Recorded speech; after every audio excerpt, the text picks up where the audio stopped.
Aleluia! Boa noite, irmãos. Vocês estão animados, encorajados? Amém. Creio que o Senhor vai falar poderosamente hoje através da sua palavra, amém? A palavra de Deus, ela sempre terá primazia na nossa vida, porque ela é quem vai dirigir o nosso caminho na vontade dEle. Por isso Ele deixou a sua palavra para nos inspirar, para nos educar, repreender, para que a gente seja perfeito e perfeitamente habilitado para toda boa obra. Olha só, quando eu sou perfeito, Deus pode confiar a mim a sua obra. Então é uma mentira do diabo em você se conformar aonde você está. Aonde você andou até aqui, Deus tem algo muito maior e muito melhor para você. Deus visa o seu aperfeiçoamento. Irmão, eu cresci. Eita, eu já estou falando aqui de exemplo, já vou em cima. Eu cresci com aquela mentalidade religiosa de que se eu fosse uma coitada, uma pecadora, uma pobre pecadora caída. Eu cantava muito essa música. Como pobre pecadora caída, derrama os meus pés à tua vida, uma coisa assim. Então eu cresci falando essas palavras a meu respeito, que se eu fosse uma coitada, eu estava agradando a Deus. Mas quando eu tive o conhecimento completo na pessoa de Jesus Cristo, eu vi que Ele me santificou e Ele está me santificando para a obra de Deus, amém? Que é do plano dEle encontrar uma igreja gloriosa, não uma igreja dormindo, não é uma igreja pecadora, não é uma igreja mundana, não é uma igreja distraída. Deus quer vir encontrar, e é plano dEle, e está escrito na palavra, Ele vai vir buscar uma igreja sem mácula. O que é uma igreja sem mácula? Uma igreja santa, pura. Não é uma igreja caída, mas é uma igreja triunfante e gloriosa. Porque a obra que Jesus fez, ela tem um efeito duradouro e é para sempre. Não é só um momento. E essa obra está sendo completada e está sendo feita na igreja que somos nós. De geração em geração, nunca deixou de ter igreja após a ressurreição de Jesus. Porque o Espírito Santo veio, Ele habita dentro de nós. E é Ele quem firma, e Ele é quem edifica, e Ele que direciona a igreja, amém? Então nada pode abalar ou destruir a igreja do Senhor. Pode levantar governantes contra com suas ideias, mas não vai abalar a igreja, porque a igreja ela é sustentada, ela é coluna e baluarte da verdade. E a verdade é a palavra de Deus. Ela é inabalável, pode passar os céus e a terra, mas essa palavra vai se cumprir. Porque o Senhor é fiel, o Senhor Ele cumpre a sua palavra. O homem pode mentir, o homem pode se arrepender, o homem pode falhar, mas o Senhor não. Por isso, irmão, você pode ter sua confiança plena no Senhor. Porque Ele não falha no que Ele diz. Ele sempre cumpre as suas promessas. E Jesus foi a maior prova, meus irmãos, do cumprimento de promessas. Jesus disse, olha, eu não vim revogar a lei, eu vim cumprir. O que dizia na lei, o que diziam os profetas, Ele cumpriu tudo que estava escrito a respeito dele. Se cumpriu na pessoa de Jesus. Se levantaram profetas de diferentes épocas, irmãos. E todos eles profetizavam a respeito do Messias. E se cumpriu tudo que estava escrito a respeito de Jesus. Então o Senhor é fiel para cumprir o que Ele prometeu. O Salvador já veio e por Ele nós somos salvos. E por Ele nós estamos sendo santificados. Então aonde você está hoje, Deus tem mais para você. De fato ninguém vai roubar a glória de Deus nem o lugar dEle. Isso aí nunca vai acontecer. Ele é o Senhor dos senhores. A palavra diz que quando Ele foi fazer um juramento, Ele jurou por Ele mesmo, porque não tem ninguém superior a Ele. Os homens juram pelo que é superior. É isso que está escrito lá em Hebreus. Mas Ele não tinha ninguém superior a Ele, Ele jurou por Ele mesmo. Que lindo, né? Então não existe alguém ou algo maior do que o Senhor. Ele é o Senhor dos senhores. Ele é o Santo dos santos. Ele é o Rei dos reis. Hoje nós não estamos vendo todos os reis da terra se dobrando ao nome de Jesus. Você está vendo? Todos os prefeitos se dobrando. Todos os presidentes se dobrando. Eu não. Eu estou vendo um se levantando contra. Mas chegará um dia que todo o joelho vai se dobrar. Toda língua confessará que Jesus Cristo é o Senhor. Por isso você tem que se esforçar para entrar no reino de Deus, irmão. Porque o reino de Deus é tomado por esforços. Irmãos, para eu estar aqui hoje pregando, eu me esforcei desde de manhã. Foi uma preparação intensa para cumprir essa missão que o Senhor designou para mim. Requer um esforço gigante, requer um esforço. Existe uma organização envolvida. Mas sabe, isso aqui é tão precioso, viver o propósito de Deus. Isso aqui é tão maravilhoso Que nós temos que nos esforçar para cumprir o propósito divino. Eu já me esforcei tanto, irmão, para conquistar coisas lá fora, coisas lícitas. Eu lembro que quando eu fui passar no vestibular, era dia e noite estudando. Minha mãe, meus pais, eles brigavam comigo. Em 6 meses eu devorei um livro de química. Eu sempre fui muito esforçada. E glória a Deus, passei no vestibular por um grande esforço. E hoje eu me cobro muito em relação a isso, em relação à palavra, ao estudo da palavra. Eu não posso ser negligente, eu não posso não me esforçar o tanto que eu me esforçava, eu tenho que me esforçar da mesma forma. Ter o mesmo empenho. Porque se eu me esforçava para aquilo que é passageiro, aquilo que é terreno, e o que é eterno? Eu tenho que me esforçar, porque tem muito maior valor. Nada pode comprar a nossa salvação. Não é prata, não é ouro, não é teu iPhone, não compra. Não te qualifica. O mundo tem essas qualificações, né? Ter um iPhone, ou o celular aí o top aí, não só o iPhone. Ter uma roupa da marca tal, ter o tanto de seguidores. Isso traz presença, isso qualifica diante de uma sociedade, traz um olhar diferente, um influencer. Mas isso aí não te qualifica diante de Deus, não. Isso aí não tem valor nenhum. O que te qualifica é o que Jesus fez por você. É um coração quebrantado. É um coração humilde. É um coração contrito. O Senhor não despreza. Então não coloca o teu esforço, meu irmão, por aquilo que é tão passageiro. A tua vida, a tua dedicação por aquilo que é passageiro. Eu sei que a gente tem um esforço, a gente tem que trabalhar. Mas não coloque isso no lugar de Deus, não. Coloque em primeiro lugar o reino de Deus e a sua justiça. E as demais coisas que todos correm demais atrás, vai ser acrescentado na tua vida. Não vai ter falta. É roupa que está faltando. Se tu buscar o primeiro lugar, o reino de Deus, não vai te faltar. É comida, não vai te faltar. É água, não vai te faltar. Porque o Senhor já garante na palavra dele que aquele que busca ele primeiro, nada vai faltar.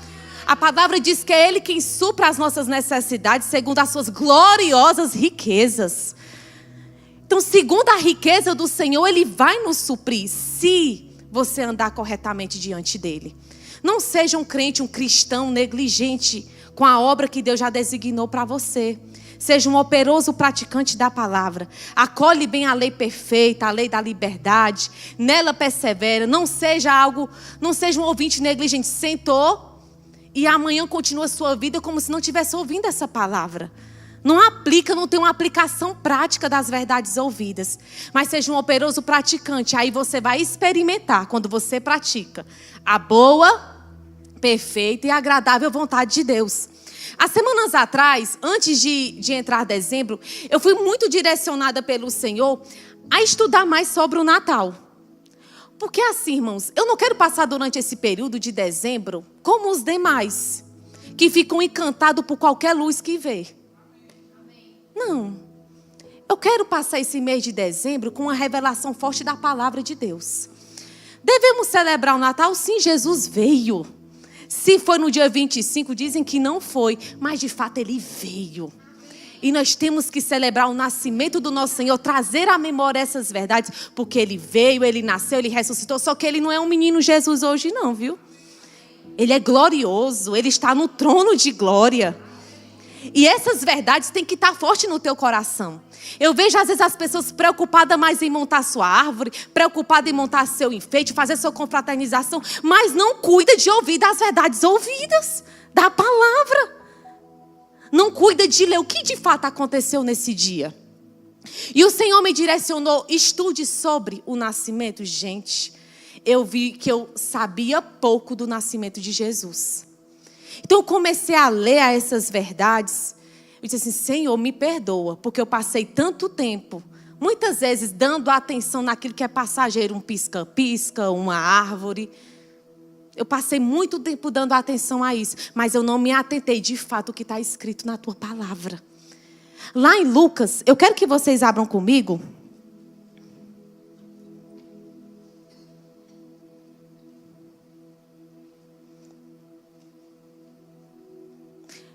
O Diego vai até, ele está no coração dele de ministrar mais profundo sobre a igreja, sobre o Natal. Mas a gente tem colocado no nosso coração que durante esse período, você em família, traga a memória. Não fique lá que o primeiro momento seja comer lá a tua ceia, ou que o primeiro momento seja tirar a foto. Dê o primeiro momento para Deus com a tua família. E traz essas verdades, expõe essas verdades diante de todos, aonde tu for. A palavra diz que o nascimento de Jesus Cristo, lá em Lucas 2, vamos ler. A cidade está linda, né? Muito enfeitada, mas coloque os teus olhos de fato naquilo que é eterno. Vai passar. É legal? É, mas passa. Isso aqui é eterno. É isso aqui que vai trazer mudança para a tua vida. É isso aqui que vai trazer edificação para a tua vida. Maria, tu monta a árvore? Não. Por que você não monta a árvore? Eita, assunto polêmico. Para alguns, sim. Tem irmãos em Cristo meu que monta. Mas eu tenho uma direção para não montar. Porque eu já fui muito idólatra, irmão. Eu já me ajoelhei muito em árvore. Eu não tenho paz. Por isso eu não monto. Eu não tenho paz. Se você continua com a tua paz, tudo bem. Mas eu não tenho paz em montar. Isso é uma direção do Senhor para a minha vida e para a minha família. Eu lembro que isso foi muito forte da adolescência. Eu lembro que eu ficava lá de joelhos, na árvore, aí tinha o presépio. É presépio que chama? É, né, gente? Aí eu ficava de joelhos pedindo presente a Jesus. Ficava ali de joelhos, achando que ia fluir dali. Eu sei que o rio de Deus, a vontade de Deus ia fluir dali. Eu sei que era uma ignorância minha, mas eu não quero voltar de novo a essas obras. Isso não mudou a minha história. Isso não fortaleceu as minhas emoções. Isso não mudou a minha casa. Isso não me trouxe revelação da palavra. Amém, irmãos? Eita glória! Estão recebendo, igreja? Diga, é uma direção minha. Sua, né? É uma direção sua. Mas ande de acordo com a sua direção. Amém, irmãos? Se você quiser imitar, amém. Amém. Imite. Não é ruim, não. Isso é bom. Glória a Deus. E ele diz, naqueles dias foi publicado um decreto de César Augusto. Lucas 2, a partir do 1. Convocando toda a população do império a recensear-se. Recensear-se. O primeiro recenseamento foi feito quando Quirino era governador da Síria.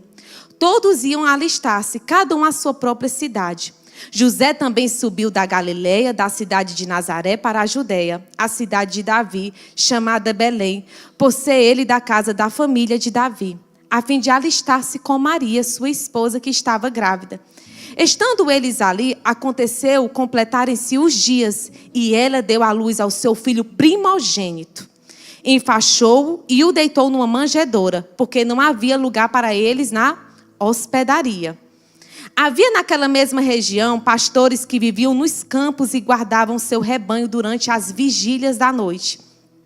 E o anjo do Senhor desceu aonde eles estavam. Guarde bem, pastores que estavam vigiando o seu rebanho no campo. E o anjo do Senhor desceu aonde eles estavam, e a glória do Senhor brilhou ao redor deles, e ficaram tomados de grande temor. O anjo, porém, lhes disse, não temais. Eis aqui que vos trago boa nova de grande alegria, que será para todo o povo. É que hoje vos nasceu na cidade de Davi o Salvador, que é Cristo o Senhor. E isto vos servirá de sinal. Encontrareis uma criança envolta em faixas e deitada em manjedoura. E subitamente apareceu com o anjo uma multidão da milícia celestial, louvando a Deus e dizendo, glória a Deus nas mais altas alturas, e paz na terra entre os homens a quem ele quer bem. E, ausentando-se deles os anjos para o céu, diziam os pastores uns aos outros, vamos até Belém e vejamos os acontecimentos que o Senhor nos deu a conhecer. Foram apressadamente, acharam Maria e José e a criança deitada na manjedoura. E vendo, divulgaram o que eles tinham sido dito a respeito deste menino. Todos os que ouviram se admiraram das coisas referidas pelos pastores. Maria, porém, guardava todas estas palavras, meditando-as no coração. Amém, irmãos? Nós estamos vendo aqui uma porção um fato que aconteceu no nascimento de Jesus. Lá em Mateus também ele encontra outro ponto do nascimento de Jesus, que foi a visita dos reis magos. Aqui nós estamos vendo a visita desses pastores. E é interessante que esses pastores não eram comuns, gente. Enquanto Jesus nasceu, eles estavam pastoreando nesse mesmo tempo ovelhas.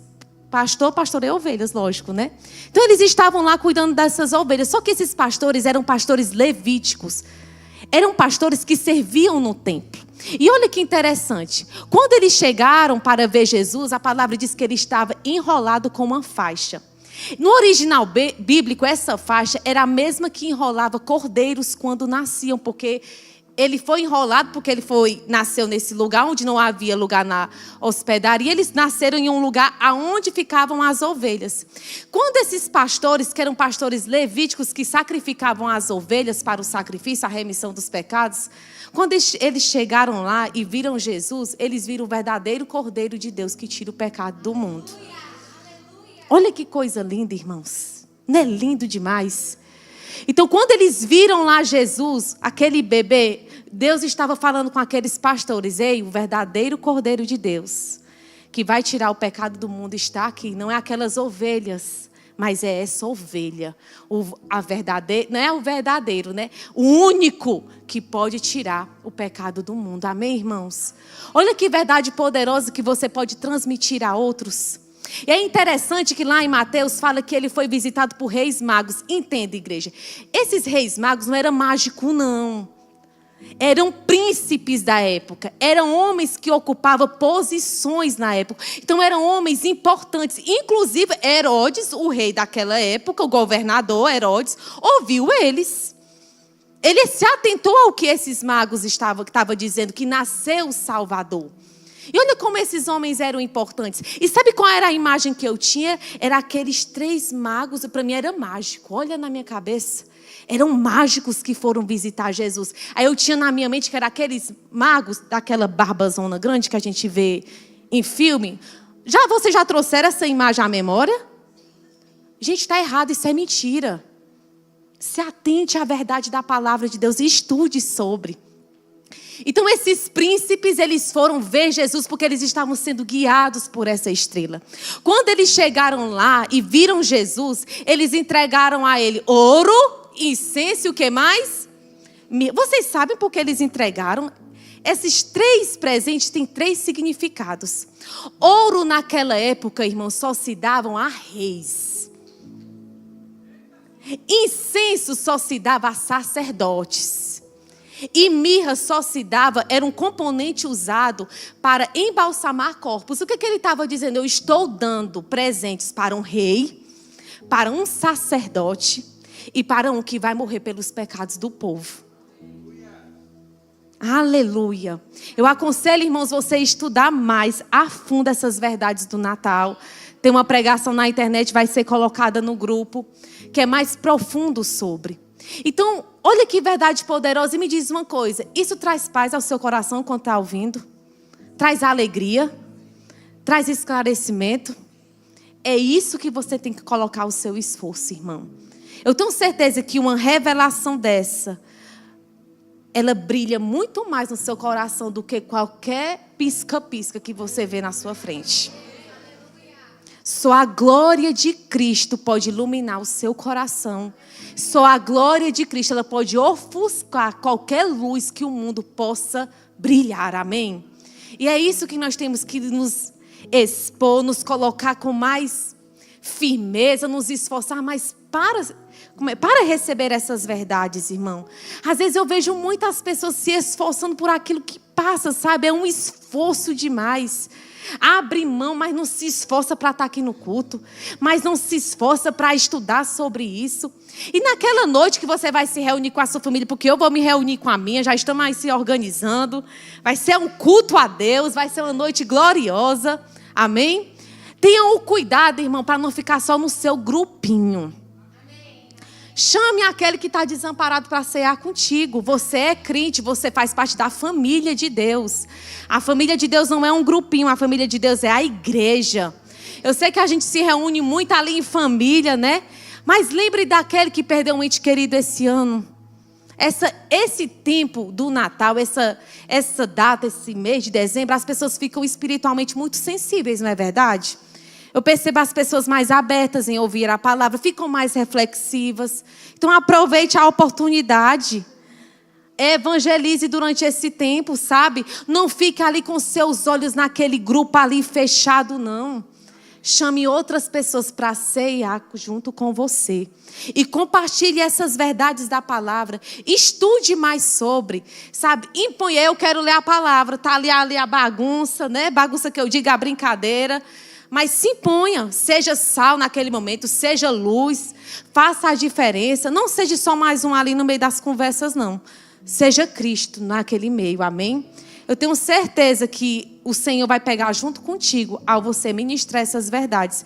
Porque essas verdades é o que Deus quer que esteja no teu coração. E você dê atenção totalmente a isso, amém, irmãos? Porque Deus espera de todo filho dele que maneje bem a palavra da verdade.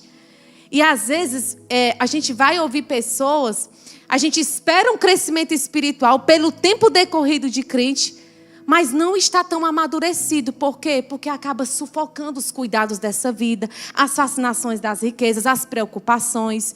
E Deus requer um crescimento maior da sua vida. Maria, eu posso estar no Natal, festejar com a minha família? Pode, mas seja espiritual. Não seja natural. Você é um homem e uma mulher espiritual, amém? Não era essa palavra que eu ia trazer hoje para a igreja, irmão, mas eu fui impelida muito forte a dessa instrução para vocês andarem com sabedoria nesse tempo. Não se embriagando, mas andando sóbrios e vigilantes. Amém? Deus espera encontrar, como eu falei aqui no início, uma igreja santa, uma igreja gloriosa, uma igreja que anda na verdade, que seja íntegra. Amém? Porque o nosso Senhor é fiel. Hoje eu ia falar um pouco, eu sei que eu saí um pouco do assunto que eu ia falar muito sobre a fidelidade de Deus. E na verdade eu já vou falando sobre a sua fidelidade, a sua imutabilidade. Deus, ele não muda com respeito às promessas dele. Ele é fiel em fazer aquilo que ele prometeu, irmão. Eu quero que vocês abram comigo.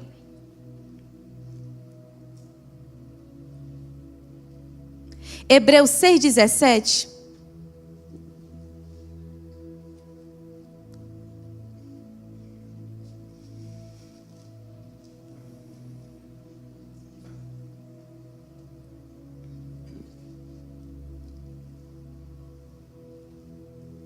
Diz assim: por isso Deus, quando quis mostrar, Hebreus 6:17. Por isso Deus, quando quis mostrar mais firmemente aos herdeiros da promessa a imutabilidade do seu propósito, se interpôs com o juramento, para que mediante duas coisas imutáveis, nas quais é impossível que Deus minta. Que coisas imutáveis são essas? As duas coisas que é impossível que Deus minta: o seu propósito, a sua promessa e o seu juramento. Deus, ele não muda promessas. Quando ele diz uma promessa, ele vai cumprir, amém? Deus, ele não muda o seu juramento. Quando ele diz que vai se cumprir, vai se cumprir. Isso aconteceu com respeito ao nascimento de Jesus. Aquela geração estava com expectativa da vinda e ele veio. E se cumpriu tudo o que estava escrito sobre ele. Isso nos mostra o quê? Que Deus é fiel nas suas promessas e na sua palavra, amém? E ele diz: nas quais é impossível que Deus minta. Forte alento tenhamos nós, que já corremos para o refúgio, a fim de lançar mão da esperança proposta, a qual temos por âncora da alma, segura e firme, que penetra além do véu. A palavra diz, irmão, lá em Malaquias 3:6, não precisa abrir. Diz assim: porque eu, Senhor, não mudo. Lá em Jeremias 1:12 diz assim: viste bem, porque velo a minha palavra para cumprir. Lá em Hebreus 13:8 diz: Jesus Cristo é ontem e hoje, é o mesmo e será para todos sempre. Lá em Números também fala: Deus não é homem para que minta, nem filho do homem para que se arrependa. Então a gente vê aqui que em Hebreus, Deus, ele não muda a sua promessa e o seu juramento. Nós vimos aqui que ele não muda, que ele não é filho do homem para que minta, nem para que se arrependa.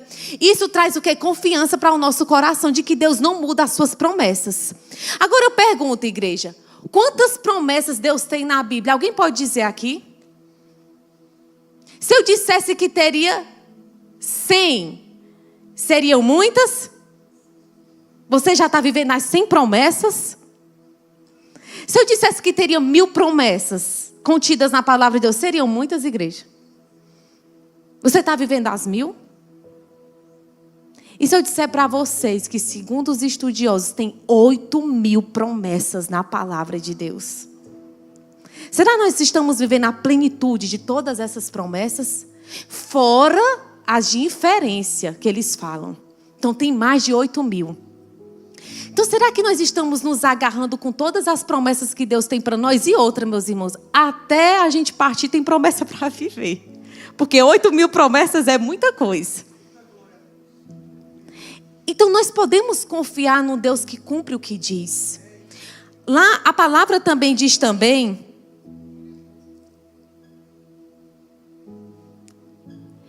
Diz que as obras de suas mãos são verdade e justiça, fiéis todos os seus preceitos. Lá em Tessalonicenses diz assim, todavia o Senhor é fiel. Hebreus 10 diz, guardemos firme a confissão da esperança sem vacilar, porque quem fez a promessa é fiel. Lá em Apocalipse chama de Jesus o verdadeiro, o fiel. Então o Senhor, além de ser fiel, Ele não muda o que Ele diz. Então, irmão, você pode depositar toda a sua confiança nele. Essa é a base da tua confiança. Porque tanto são as promessas de Deus, nele a gente tem o sim e nele a gente tem o amém. E o juramento de Deus e a sua palavra tem o mesmo peso. É interessante, irmãos, que o juramento naquela época, por que Deus fez um juramento? Se Jesus, ele falou lá em Mateus que nós não devemos jurar nem pelo céu, por ser o trono de Deus, lembra desse trecho? Nós não devemos jurar pela terra, porque a terra é o estrado dos pés do Senhor. Nós não devemos jurar por Jerusalém, por ser a terra santa, a terra do Senhor. E nós não podemos jurar pela nossa cabeça. Porque a gente não pode acrescentar, nem pode tornar um cabelo branco ou preto. Ele diz e ele finaliza. Seja a tua palavra sim, sim ou não, não. O que passar disso vem do maligno. Por que Jesus estava mudando? Na verdade, ele estava introduzindo um novo conceito sobre juramento. Ele estava nos instruindo a não mais jurar. Sendo que na antiga aliança, Deus já tinha instruído ao homem, olha, cumpre teus votos. Quando você fizer seu juramento, cumpre. E é interessante que cada um aqui já cresceu. Eu pelo menos já fiz muito isso errado. Eu dizia, eu juro por Deus. Quando eu queria que as pessoas acreditassem no que eu estava falando, que eu falasse que era verdade. Já aconteceu isso com vocês? Eu juro pela minha mãe e pelo meu pai. Eu juro pela minha vida. Já fizeram isso? Pois é, Jesus disse que isso é errado. As tuas palavras não podem mais ser seguidas como uma garantia de um juramento. O juramento ele servia de garantia muito naquela época. As pessoas só confiavam na outra se houvesse um juramento. E o juramento era uma garantia. Então Maria quer dizer que é errado jurar? Não, o Senhor próprio jurou. Mas por que o Senhor fez um juramento? Por conta da incapacidade do homem daquela época. Deus fez um juramento para mostrar, olha, o que eu estou dizendo vai acontecer. Vai vir um Salvador. O que eu estou dizendo vai acontecer. Vai vir o Cordeiro de Deus que tira o pecado do mundo. E de fato não veio, igreja? De fato, de Isaac vai vir a descendência. Então ele fez esse juramento e esse juramento se cumpriu. Mas hoje o que Jesus quer nos falar, irmãos, é que as nossas palavras têm que ser igual à palavra do próprio Deus. Tem que ser verdade. O que eu digo, eu não preciso de um juramento. Eu tenho que ser íntegra, eu tenho que ser verdadeira com as minhas palavras. Se é sim, eu não vou mudar depois de dizer não. Se é não, eu não vou mudar. Eu vou permanecer nesse não. Maria, por que tu está falando tudo isso? Irmãos, porque essa semana eu fui impelida muito forte a estudar sobre essa palavra, a ser mais íntegra com as minhas palavras. Eu ser mais íntegra com os meus compromissos. A eu ser sempre uma mulher de palavra. Isso se aplica muito no nosso relacionamento, na nossa família, né? Com os nossos filhos. Quando a gente dá um castigo numa criança, você mantém até o fim a tua palavra? Porque a palavra de Deus diz, olha, lá em Salmos diz assim, olha, quando tu prometer algo, mesmo que tu sofra o dano, cumpra. Está lá em Salmos 15 sobre isso. Mesmo que você sofra o dano daquilo que você disse, cumpra a tua palavra. E é interessante, irmãos, que eu passei por um dano. Eu tive que manter a minha palavra. Certa vez eu ouvi uma mãezinha aqui da igreja, ela me falou algo e ficou aquilo no meu...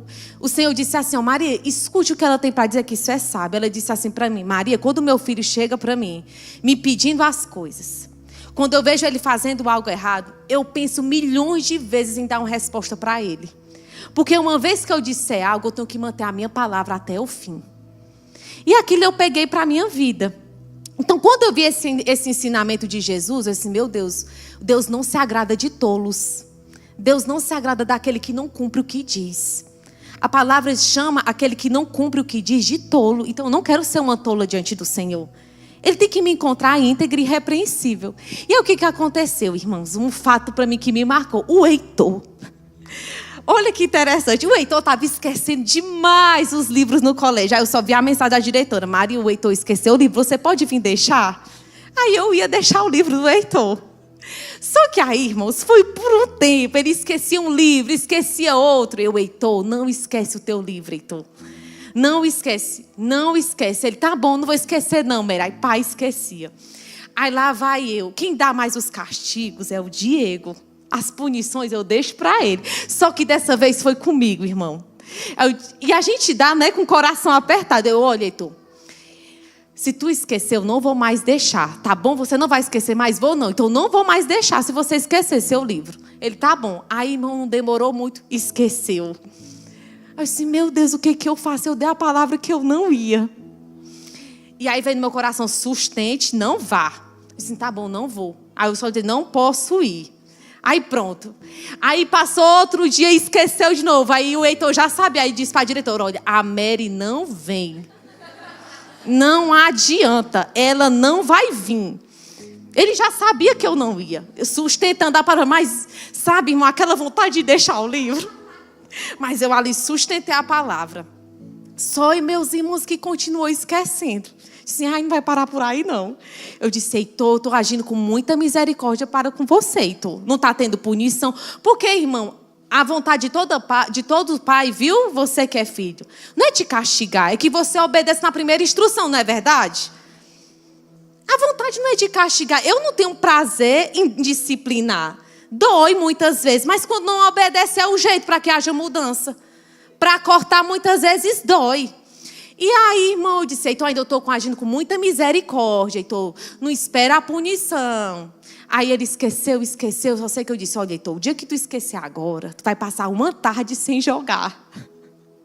Aí pronto, passou uns dias sem esquecer, só que eu dei minha palavra. Aí ele ganhou, gente, um jogo de presente.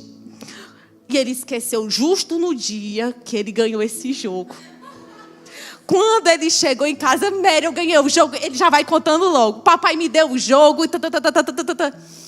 Aí ele esqueceu o livro. Eu, Heitor, tu tá lembrado que tu esqueceu o livro? Ele, tô. E aí, Mary? Gente, não foi fácil. Parece uma besteira. Não foi fácil. Eu disse, não, Heitor, você não vai jogar. Eu disse, meu Deus, ele vai me ver como má. Mas eu tenho que sustentar essa minha palavra. Eu dei uma palavra a ele, que se ele esquecesse do livro, ele ia passar uma tarde sem jogar. Ele, tudo bem, Mary, ele já é treinado, meu povo. Ele não se zanga, não. Ele acolheu. Eu disse, não, Heitor, tu não vai jogar. Você não lembra que a gente tinha combinado? Que se você esquecesse, agora ia ter o castigo. Eu exerci muita misericórdia, rapaz. Eu esperei, não foi uma, não foi duas. Enfim, meus irmãos. Só sei que o Heitor aprendeu e nunca mais esqueceu um livro. Por quê? Essa palavra que eu dei, isso mostrou para ele primeiro que eu sou uma mulher de palavra, que eu não mudo. Mas esse posicionamento, irmão, trouxe também algo bom para a vida dele, mudança. Deus se agradou porque eu sustentei a minha palavra. E Deus se agradou também na vida dele porque houve mudança. E hoje a gente vê demais, meus irmãos. Os pais dão ali um castigo. Oh, não vai assistir TV. Quando é 30 minutos, o menino começa ali a cansar os pais. Aí cede. E aí, o que acontece com você? Vai te desmoralizando. Essa é a verdade. Que seja a tua palavra sim, sim. Não, não. Sustente as tuas palavras até o fim. Pense bem antes de falar e dar um castigo. Porque depois que você der, irmão, é importante você sustentar. Porque Deus não se agrada de tolos que não cumprem a sua palavra.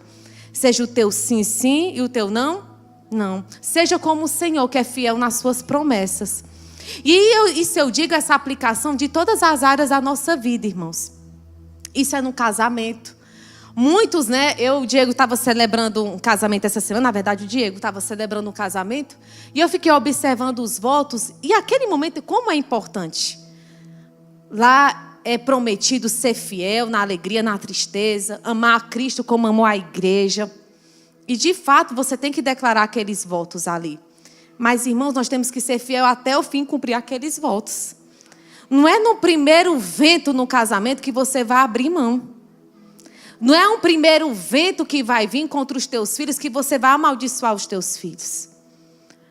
Permanece firme naquela palavra que você deu naquele dia lá no teu casamento, na celebração da tua aliança.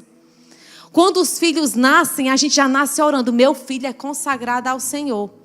Aí na primeira raiva que vem, lança uma palavra torpe contra a vida do filho. O que é isso? Você está construindo a sua casa sobre a areia e não sobre a rocha. Tem hora que crê, tem hora que não crê. Tem hora que abençoa, tem hora que amaldiçoa. Tem hora que é sim, aí muda, é não, agora é não. Que casa é essa? É abalada. Construída sobre a areia. Constrói a tua casa sobre a rocha, que é Cristo. Ele é verdade, Ele é justiça. Nós temos que seguir o caminho da palavra de Deus, amém, irmãos? Então, quando Jesus diz para a gente não jurar, é que as nossas palavras têm o mesmo peso de juramento. Eu não preciso mais prometer algo para as pessoas acreditarem em mim. Basta uma palavra e as pessoas têm que dar crédito àquilo que eu digo. Amém? Porque Deus espera de nós isso. Por quantas são as promessas de Deus, irmãos? Inúmeras, eu disse aqui, são 8.000 promessas, mais de 8.000 promessas. E muitas promessas dela, a maioria não tem um juramento, mas mesmo assim vai se cumprir, porque Deus não muda. E é esse padrão que Deus espera de nós. Que a gente seja um homem ou mulher de palavra. Se você já recebeu uma palavra de Deus, não negue essa palavra com as tuas palavras. Se você já recebeu uma bênção de Deus ali no teu coração, continue regando com ações de graças. Mas não negue, não seja oscilante. Ora crê, ora não crê.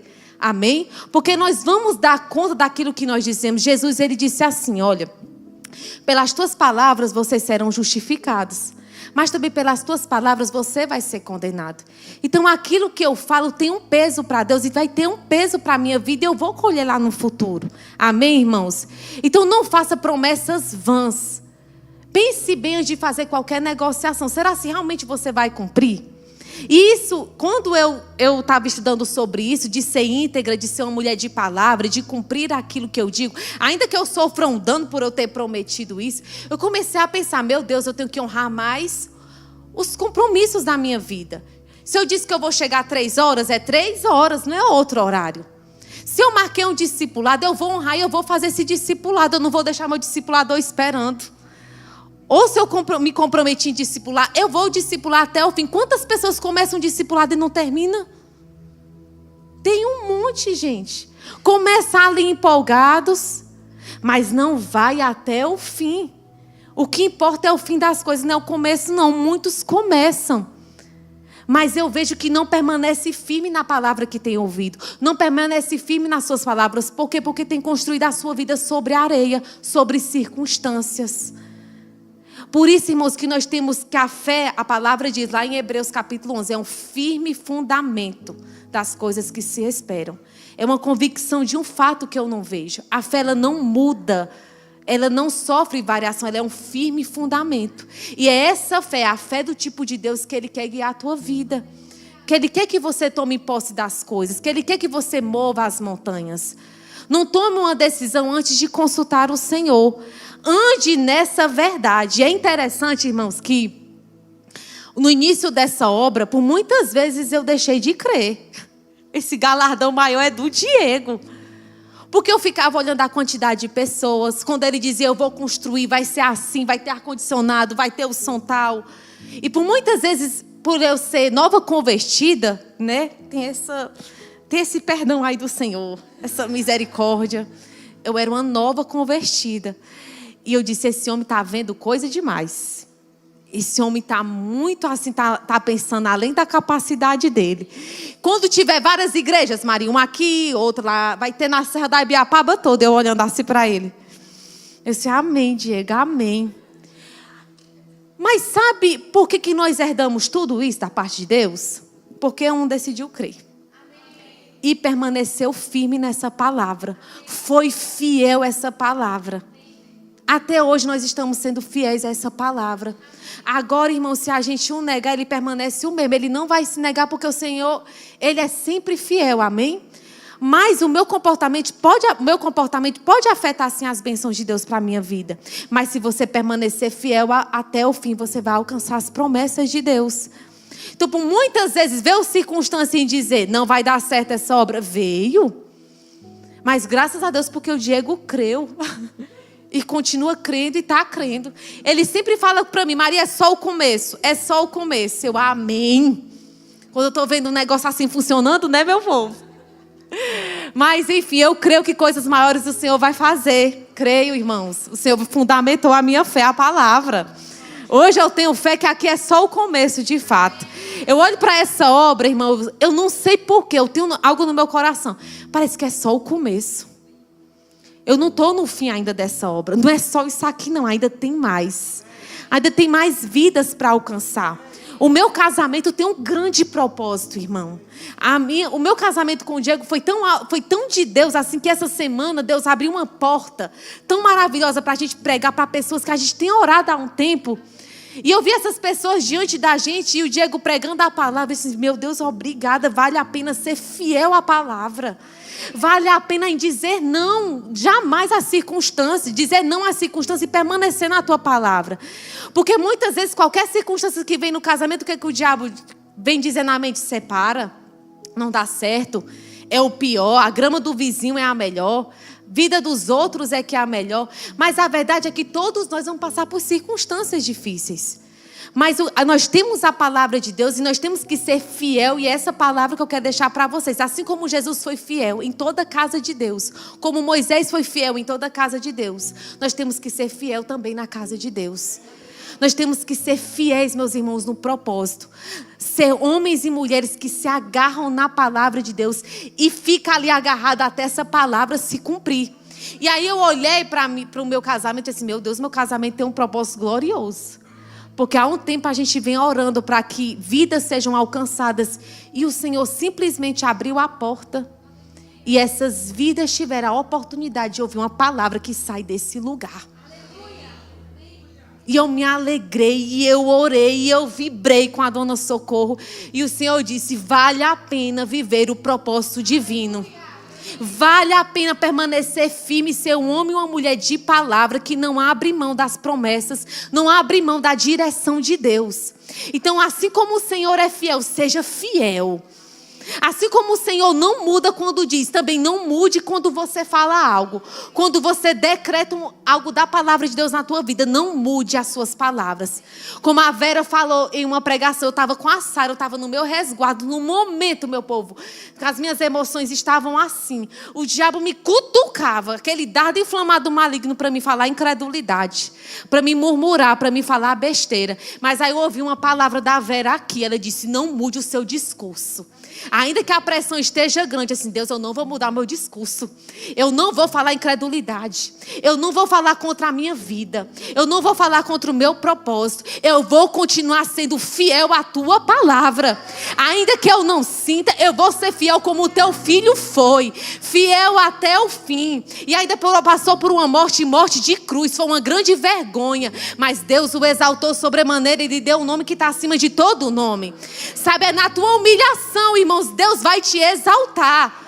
Assim como foi com Jesus. Mas eu não estou dizendo que é uma humilhação, meus irmãos, de você se achar um pobre coitado, não. É dizer não mesmo para esse mundo. É renunciar à carne, às suas paixões e desejos e viver a vontade do Senhor. É se arrepender mesmo, é se humilhar diante da mão poderosa do Senhor e dizer, Pai, eu dependo de Ti. Eu tenho que ser fiel até o fim à Tua palavra. Eu vou herdar as promessas. É ser valente, é combater o bom combate da fé. Porque a vinda de Jesus está mais próxima do que ontem. E Ele não quer te encontrar dormindo. Ele não quer te encontrar sendo um zombador. Ele não quer te encontrar distraído. Ele quer te encontrar fervoroso de espírito. Ele quer te encontrar cumprindo o teu propósito. Então, meus irmãos, quando vir essas resistências espirituais, oferece também resistência, sendo fiel à palavra de Deus. Olha que glorioso, irmão. É vindo as circunstâncias, você ali sendo fiel, o Senhor vai olhar para você e dizer, ah, sim, ele vai ser galardoado. Ele está sendo fiel. Ele está perseverando na minha palavra. A palavra do Senhor diz que pela fé eu vou receber do Senhor galardões. É pela fé que o Senhor vai nos galardoar. É bênçãos, nós vamos receber bênção por herança. Então não deixe que a tua fé, a tua confiança seja abalado. Seja um homem e uma mulher de Deus inabalável no Senhor. E o que vai te manter inabalável, irmão, é a palavra. Não deixe nada roubar a tua alegria ou o teu riso. Não deixe. Quando eu entrei aqui na igreja, eu entrei assim um pouco nervosa, mas quando eu vi a igreja louvando, eu estou perdendo o tempo pensando aqui no que eu passei. Eu vou louvar. Eu vou ficar pensando em problema? Eu vou louvar. Essa é uma grande oportunidade de receber do Senhor bênçãos da parte dele, que ele já tem para a minha vida. Essa é uma oportunidade de cumprir o meu propósito. Eu não vou perder meu tempo pensando bobagem. É isso que o diabo quer, que você perca o seu tempo. Você perde o tempo, vai perdendo e vai chegar um momento que não vai ter mais tempo para tu cumprir o teu propósito. Então acorda. O tempo da oportunidade de viver o melhor de Deus é hoje, igreja. Então eu quero deixar essa palavra para vocês, irmão. Permaneça fiel nas suas palavras. Seja a tua palavra sim, sim. Quando é para dizer não, seja não, não. Persevere firme, seja fiel como o Senhor é fiel. A caminhada com Deus requer esforço? Requer. Muitos abandonam, mas você não vai ser aqueles que retrocedem para a perdição. Você não vai se perder, você é da fé que vai conservar a tua alma até o fim, até aquele dia glorioso do Senhor. Muitos confiam em carros, em cavalos, naquilo que possuem, mas nós confiamos no Senhor, porque Ele é quem sustenta a igreja, é Ele que nos mantém firme, é Ele que é o nosso supridor. Amém, meus irmãos? Aleluia, vamos levantar a igreja. Glória a Deus. Gente, eu preguei de tudo essa noite, sobre o Natal, sobre fé, sobre juramento. Eita glória, foi uma salada gostosa, não foi? Acolha essa palavra em nome de Jesus. Eu quero orar por você, irmão. Pai, obrigada, Pai, por essa igreja gloriosa, santa, Pai. Obrigada por tudo que o Senhor tem feito por nós. Esse ano está finalizando e eu te agradeço, Pai, porque o Senhor tem nos guardado. O Senhor tem nos preservado. O Senhor tem nos livrado do mal, Pai. Eu te agradeço por essa palavra, Pai, que é uma âncora para a nossa alma, Pai. Obrigada porque ela nos fortalece, ela nos dá sabedoria. Eu declaro os meus irmãos despertando para novos níveis e unções, Pai. Para que eles cumpram, Pai, com fidelidade a plenitude do seu propósito, Pai. Em nome de Jesus. Amém.